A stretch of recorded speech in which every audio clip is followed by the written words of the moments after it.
nessa noite ao seu coração. Vamos ler a palavra de Deus então, Romanos capítulo 12, o versículo 1 e 2.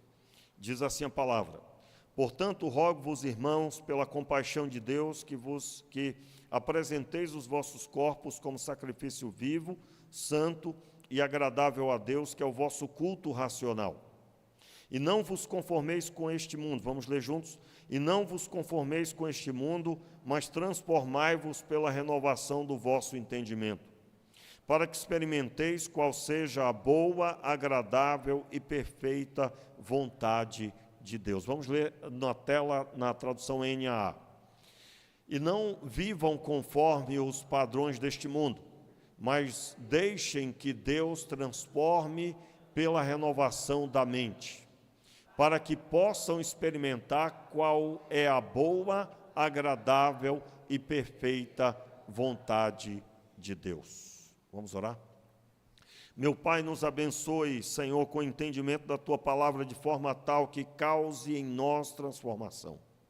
Nós te pedimos, Pai, que o Teu nome seja glorificado na nossa vida por meio da Tua palavra. A Tua palavra viva, que é martelo, quebrando o que tem que ser quebrado em nós e renovando o nosso entendimento para que possamos viver a vontade do Senhor. Oramos, Pai, assim no nome de Jesus. Amém e amém. Muito bem, meus irmãos, chama a nossa atenção o versículo 2. O versículo 2 diz que aqueles que ouvirem essa palavra que é ministrada no verso 1 e a metade do verso 2, ela vai experimentar a boa, agradável e perfeita vontade de Deus. Ali na tradução NAA está para que possam experimentar qual é a boa, agradável e perfeita vontade de Deus. Note aqui, eu gostaria que você entendesse algo que precisa cair por terra agora da sua mente, se isso entrou aí na sua mente. A falsa vontade de Deus pode ter pairado aí na sua mente. Infelizmente, meus irmãos, há um entendimento errado sobre Deus no nosso tempo. E esse entendimento é de que Deus, Ele deseja que você tenha uma vida maravilhosa. E quando você vai ver que vida maravilhosa é essa vida maravilhosa só está repleta de bem-estar para si mesmo. É aquela pessoa que está pedindo a Deus que ela não tenha nenhum problema, que ela não passe nenhuma situação, como por exemplo a enfermidade. Qual a visão que a Bíblia traz sobre a enfermidade? Meus irmãos, há quem fique enfermo porque Deus deseja trazer uma nova experiência. A enfermidade todo crente está sujeito a enfrentar. O próprio Paulo enfrentou. O próprio apóstolo Paulo passou situação de enfermidade. Timóteo ficou enfermo. Paulo até dá orientação para ele a respeito de suas muitas enfermidades, que Paulo cita inclusive a Timóteo. E Timóteo era jovem. Porém, quando nós olhamos para a enfermidade e abandonamos a fé por causa dela, porque achamos que Deus parece que não está ouvindo a nossa oração, nós esquecemos que a maior experiência que alguém pode ter é de conhecer a Deus. E às vezes Deus usa uma ponte chamada enfermidade. Meu irmão, entenda, muitos de nós precisamos ser preparados por Deus e não temos ideia. Uma coisa eu sei, na hora do tratamento de Deus, dói, há sofrimento, há uma sensação de grande dificuldade de estarmos sós e passarmos a pior situação. Porém, quando perseveramos em Deus e permanecemos e olhamos para a estrutura que Deus gerou em nós após o momento em que passamos, isso se torna testemunho a ser usado e vamos pregar com muito mais convicção, vamos falar com muito mais ousadia de que Deus é Deus e sustenta os seus filhos. Muitas vezes o Senhor deseja que você apenas sobreviva no sentido de que você passará aquele momento com lágrima, com dificuldade, aí por isso que eu usei o termo sobreviver, né? Mas para que você conheça o Deus que sustenta no vale da sombra da morte. E aí lá na frente, quando você encontrar com alguém que está à beira do abismo, e você precisará da ousadia para ministrar com fé, você terá essa ousadia, porque é na caminhada da dificuldade que Deus forja os seus corações, os corações dos seus servos.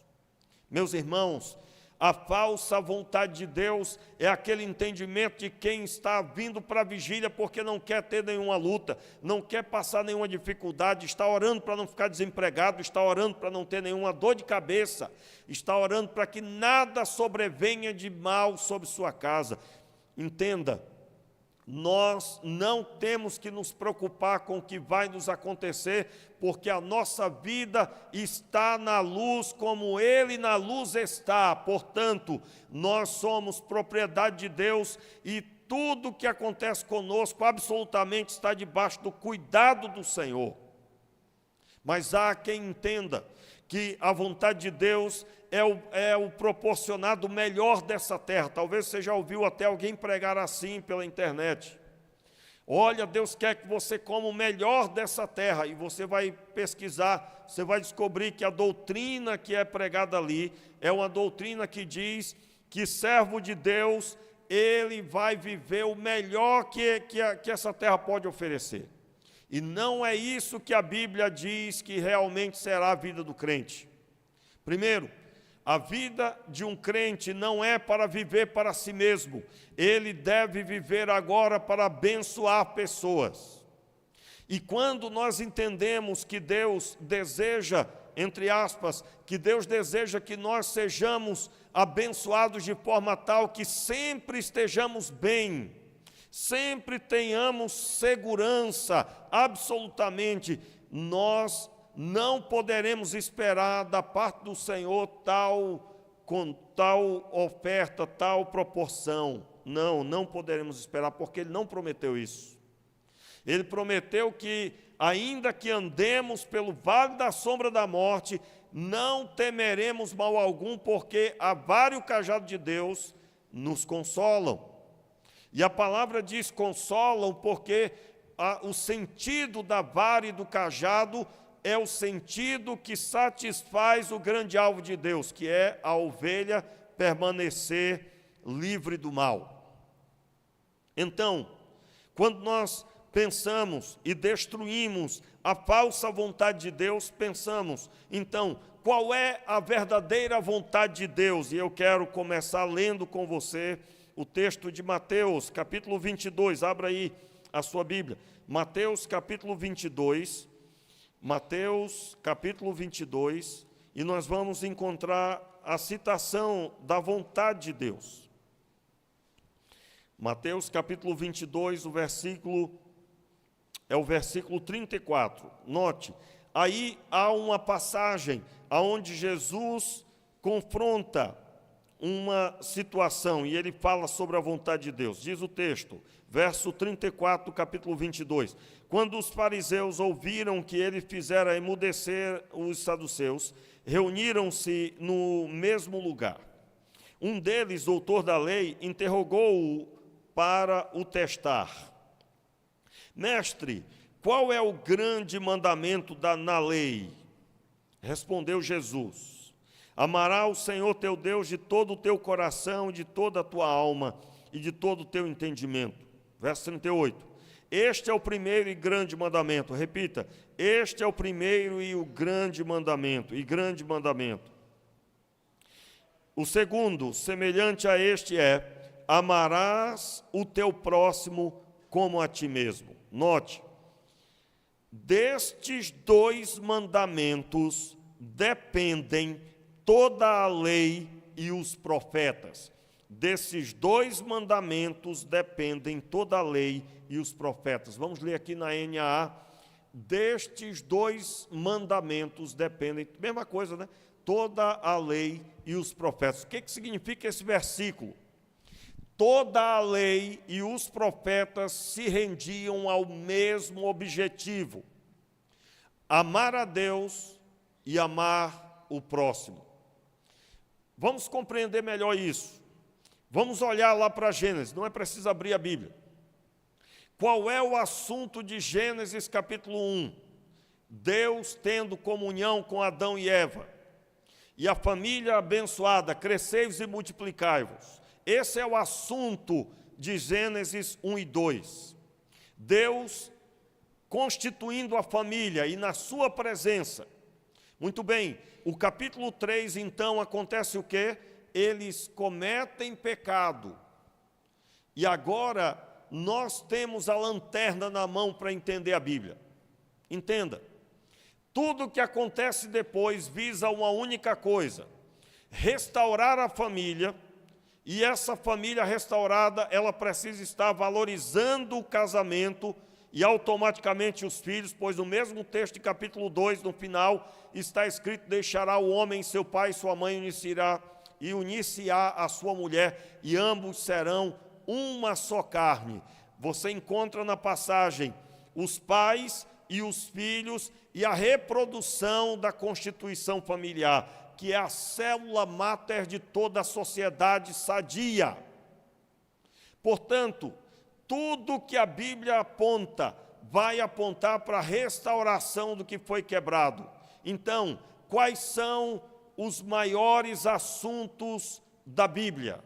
2 assuntos. O homem rendido a Deus, amará o teu Deus de todo o teu coração. E o homem rendido a Deus agora com os olhos fitos sobre o outro para abençoá-lo. Eu estou na presença de Deus e eu abençoo as pessoas. Amará o teu próximo como a ti mesmo.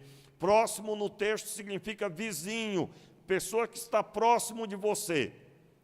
Agora, note aqui uma coisa: desses 2 dependem toda a lei e os profetas. Você pega todos os textos, todos eles foram escritos com um único objetivo: a restauração do que foi destruído em Gênesis capítulo 3.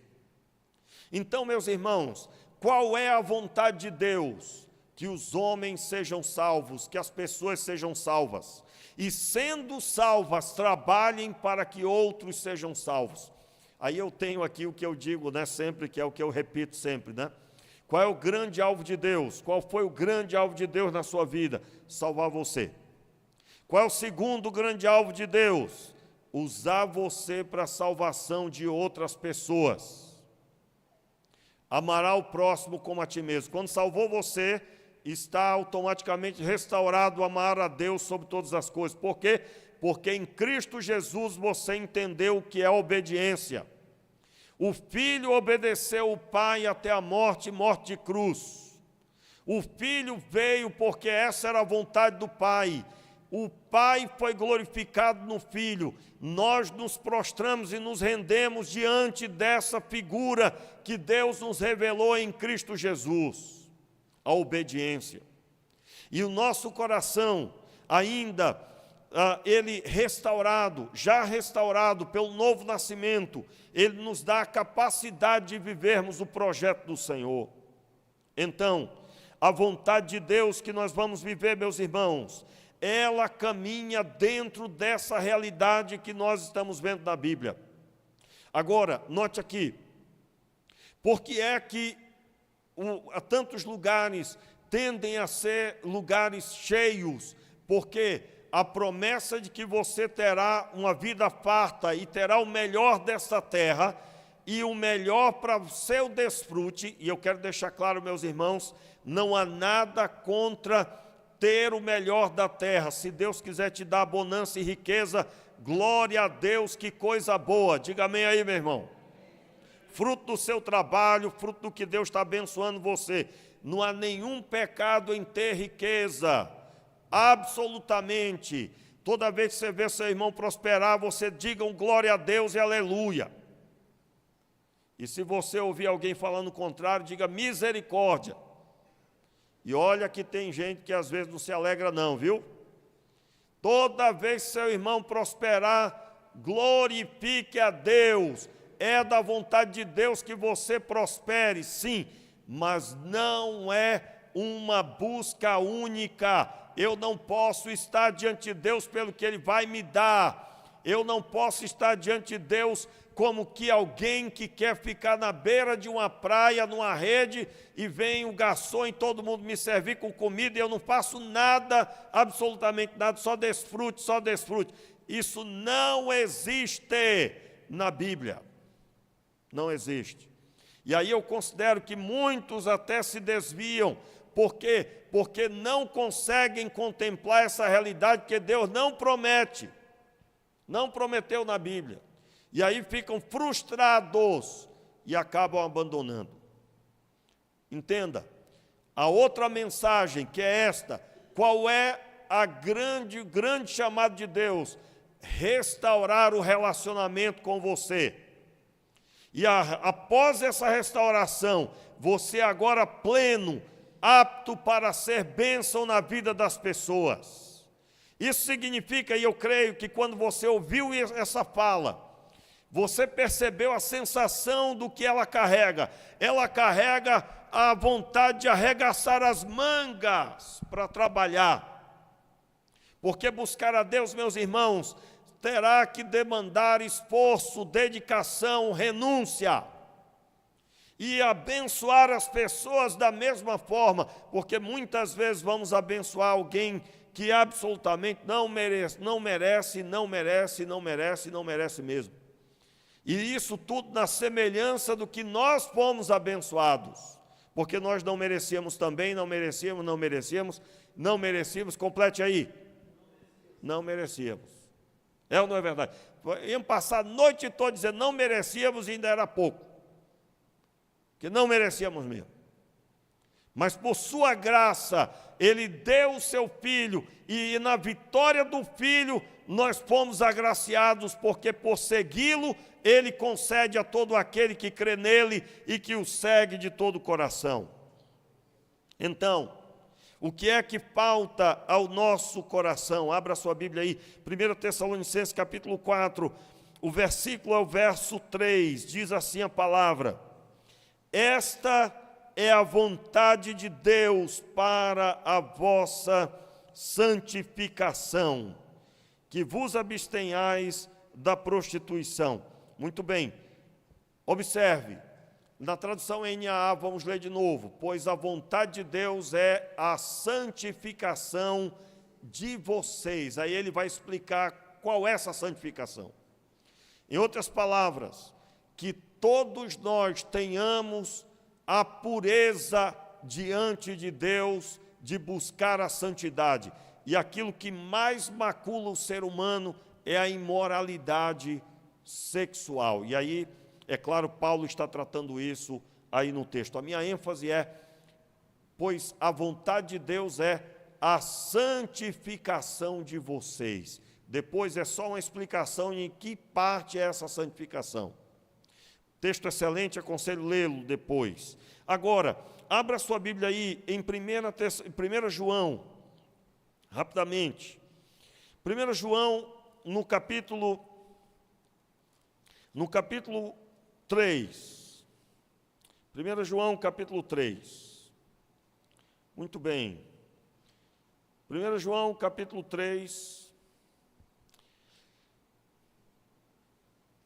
Só para completar aqui, irmãos, enquanto você abre a Bíblia. Quando nós falamos aqui o texto de Mateus 22, 37, essa é a citação de Jesus no Novo Testamento sobre o assunto, os 2 maiores mandamentos. Mas eles começaram no Antigo Testamento, a primeira passagem é Deuteronômio 6, 5, não precisa se abrir, só vou citar. Amará, pois, o Senhor teu Deus de todo o teu coração, de toda a tua alma e de toda a tua força. Depois, o texto de Levítico 19, 18, não te vingarás nem guardarás ira contra os filhos do teu povo, mas amarás o teu próximo como a ti mesmo. Eu sou o Senhor. Ou seja, os 2 mandamentos estão nesse texto, pois ele termina dizendo, eu sou o Senhor. Aí depois, o texto de Mateus, o capítulo 22, verso 37 em diante, texto de Marcos, texto de Lucas e também o texto de Romanos.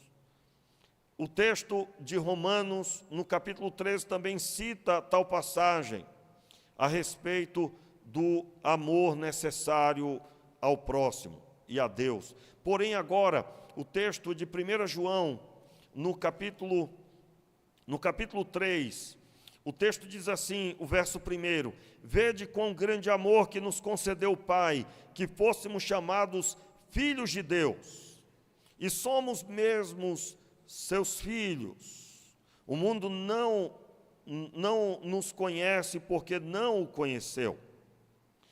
Amados, agora somos filhos de Deus e ainda não se manifestou o que havemos de ser, mas sabemos que quando Ele se manifestar, seremos semelhantes a Ele, porque assim como é, o veremos. Assim como é, o veremos. E todo o que nele tem esta esperança, purifique-se a si mesmo, como também ele é puro. Então a vontade de Deus é a santificação. Porém, continuando, verso 4, todo aquele que comete pecado transgride a lei, pois o pecado é a transgressão da lei, E bem sabeis que ele se manifestou para tirar os nossos pecados, e nele não há pecado.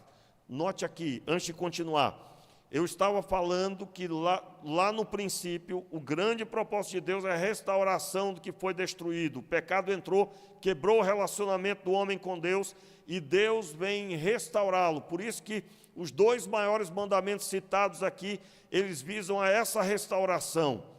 Primeiro com Deus, automaticamente a restauração do relacionamento com o outro. Você lembra como é que Adão tratou de Eva? Tratou-a como culpada e o próprio Deus culpado por tê-la dado. A mulher que tu me deste me deu do fruto e eu comi. A culpa não era dele, a responsabilidade não era dele, era de Deus que deu aquela mulher. Muito bem, quando Deus é restaurado, o relacionamento com Deus é restaurado, agora o próximo será abençoado. E próximo, independente de ser esposo ou esposa, é aquele que está próximo, muito mais ainda a esposa ou o marido deve ser tratado assim, abençoando. Então, continuando aí, o verso 5, mais uma vez, e bem sabeis que ele se manifestou para tirar os nossos pecados, e nele não há pecado. Note aqui, irmãos, o texto aqui vai dizer que o crente não pode viver pecando. Veja o verso 6. Todo aquele que permanece nele não vive pecando. Todo o que vive pecando não o viu, nem o conhece. Filhinhos, ninguém vos engane. Quem pratica a justiça é justo, assim como ele é justo. Quem comete pecado é do diabo, porque o diabo peca desde o princípio. Para isso o Filho de Deus se manifestou, para destruir as obras do diabo. Note aqui, irmãos, a interpretação correta de para destruir as obras do diabo. Qual é a interpretação correta? As obras do diabo foram manifestas. O diabo não enganou Adão e Eva. O diabo não conduziu eles à destruição. O que Jesus veio fazer?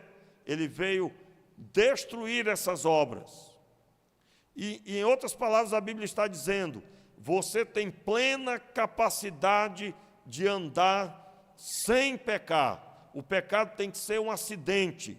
Relembrando aqui, você não pode impedir um pássaro de pousar na sua cabeça. Quem disse isso foi Lutero. Você não pode impedir um pássaro de pousar na sua cabeça. Certamente você confirma isso. Mas você pode impedir ele de fazer ninho. O que Lutero queria dizer?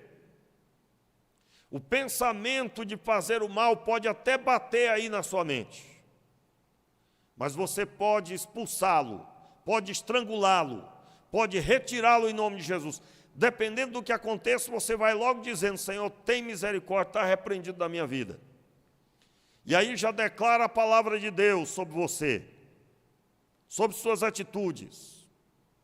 Então, o que nós precisamos hoje é entender a vontade de Deus, meus irmãos. A vontade de Deus, ela é boa, ela é perfeita, ela é agradável. Porque exatamente o que causa o mal-estar, meus irmãos, é pessoas que não servem a Deus em tantos lugares. É ou não é verdade? É pessoas que não amam o próximo. Pessoas que não fazem nada para mudar a estrutura das pessoas. Então, a vontade de Deus é boa, é perfeita e agradável, porque ela vai restaurar o que havia sido destruído. A comunhão do homem com Deus e o bem-estar entre os homens. Lembra do que foi dito pelos anjos, quando foi anunciado aos pastores de Belém, a respeito do nascimento de Jesus? Paz na terra a todos os que ele quer bem. Paz na terra aos homens que ele quer bem, em outra tradução. Muito bem, o versículo 7, o versículo 8, aliás, quem comete pecado é do diabo, porque o diabo peca desde o princípio. Para isso o Filho de Deus se manifestou, para destruir as obras do diabo.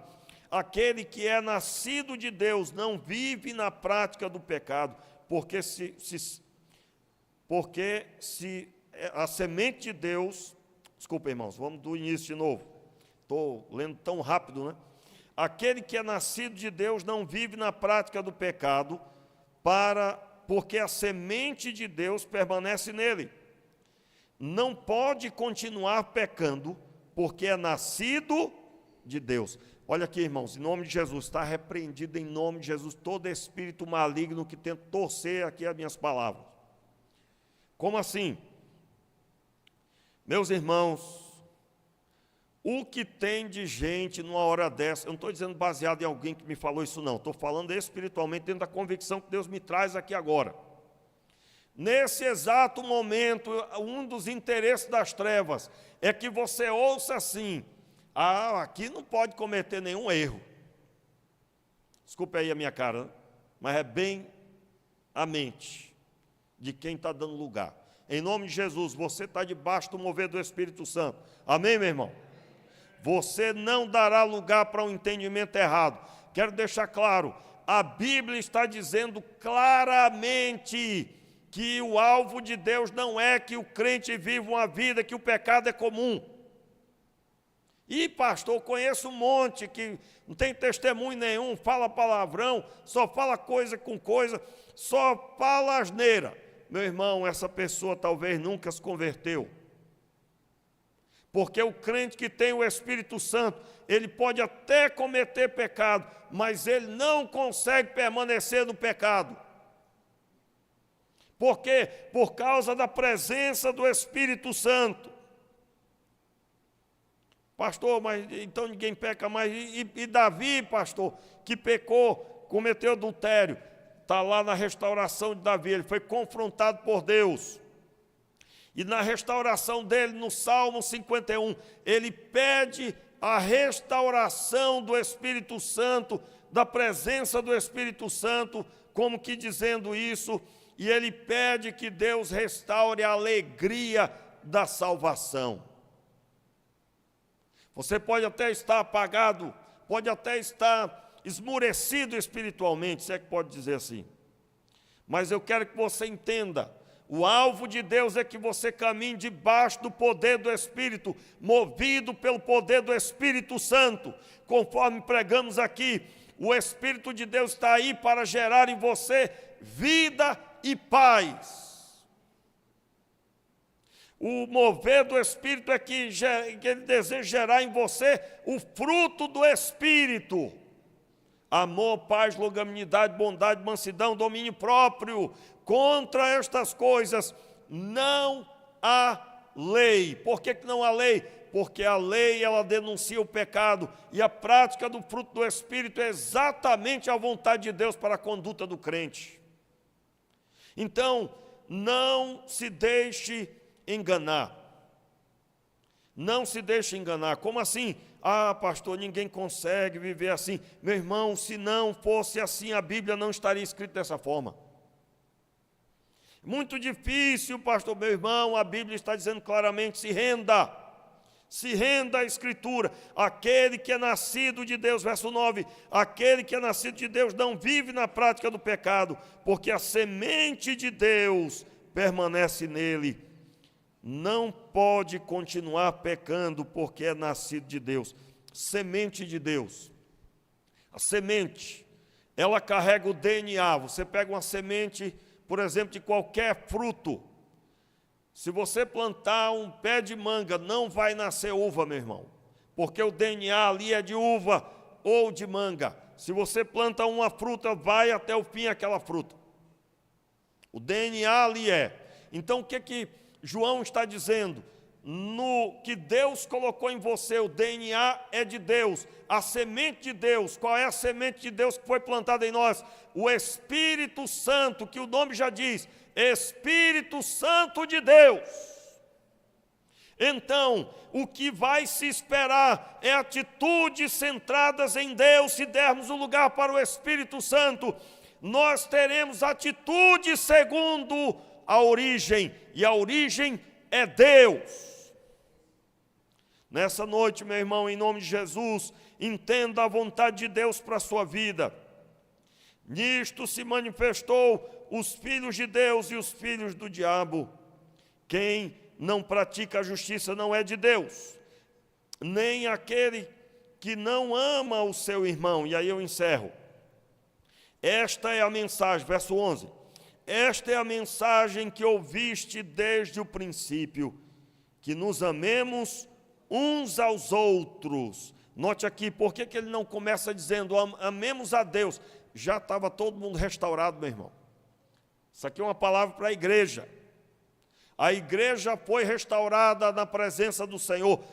E agora ele está tratando sobre amar o próximo. Verso 11, mais uma vez. Esta é a mensagem que ouviste desde o princípio, que nos amemos uns aos outros, não sendo como Caim, que era do maligno e matou seu irmão, porque era maligno. E por que o matou? Porque as suas obras eram más e a de seu irmão justas. Meus irmãos, não vos admireis se o mundo vos odeia.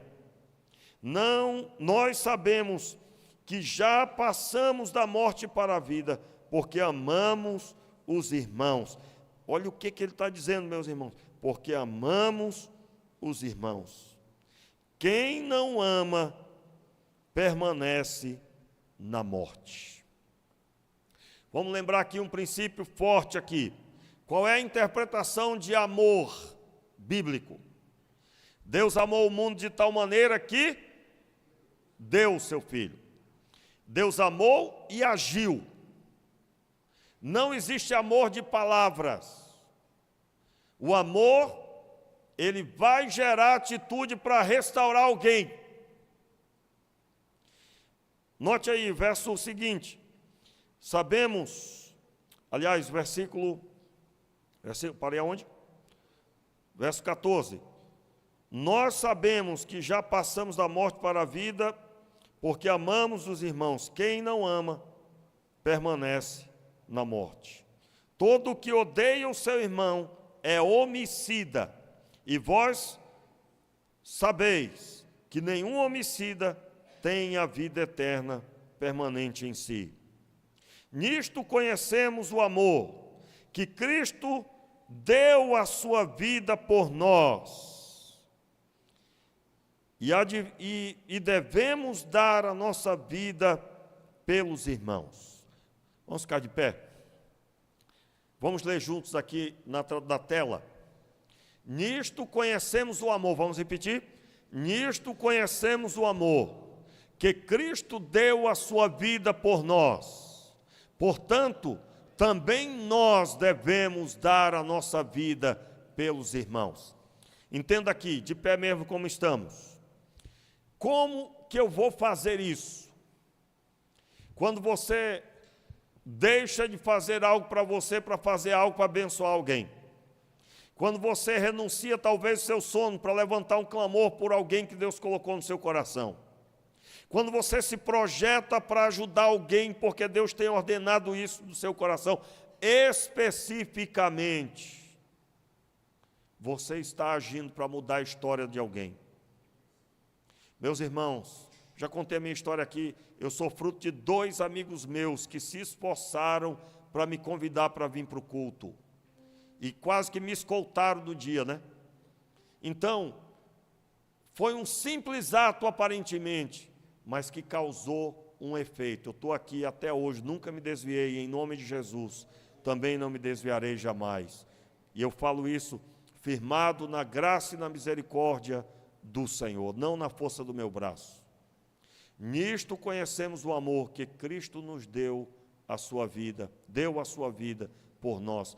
Portanto, também nós devemos dar a nossa vida pelos irmãos. Mais uma vez e finalmente, esse dar a vida pelos irmãos é andar como Cristo andou, de forma que quando você transpirar espiritualmente, se esforçando, fazendo algo, você estará sendo instrumento de Deus como Cristo foi.